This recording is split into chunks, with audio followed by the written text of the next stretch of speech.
ಬಂದ ಧರ್ಮಸ್ಥಳ ಬುರುಡೆ ಷಡ್ಯಂತ್ರದ ಕೇಸ್. ಇವತ್ತು ಚಿನ್ನಯ್ಯನಿಂದ ಸೆಕ್ಷನ್ 183 ಅಡಿಯಲ್ಲಿ ತಪ್ಪೊಪ್ಪಿಗೆ ಹೇಳಿಕೆ ದಾಖಲು ಮಾಡಲಾಗುತ್ತೆ. ಬೆಳ್ತಂಗಡಿ ಕೋರ್ಟಿಗೆ ಮಾಸ್ಕ್ ಮ್ಯಾನ್ ಚಿನ್ನಯ್ಯ ಹಾಜರಾಗಿದ್ದಾನೆ. ನ್ಯಾಯಾಧೀಶರ ಮುಂದೆ ಇವತ್ತು ಚಿನ್ನಯ್ಯ ಹೇಳಿಕೆ ಪೂರ್ಣಗೊಳ್ಳಲಿದೆ. ಬುರುಡೆ ಚಿನ್ನಯ್ಯನಿಗಾಗಿ ಇಡೀ ದಿನದ ಕೋರ್ಟ್ ಕಲಾಪ ಮೀಸಲಾಗಿರುತ್ತೆ.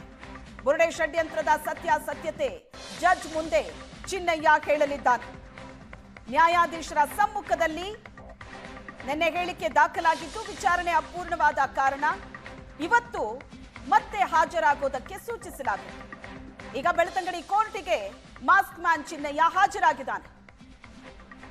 ಬುರುಡೆ ಚಿನ್ನಯ್ಯನಿಗಾಗಿ ಇಡೀ ದಿನದ ಕೋರ್ಟ್ ಕಲಾಪ ಮೀಸಲಿಡಲಾಗಿದೆ.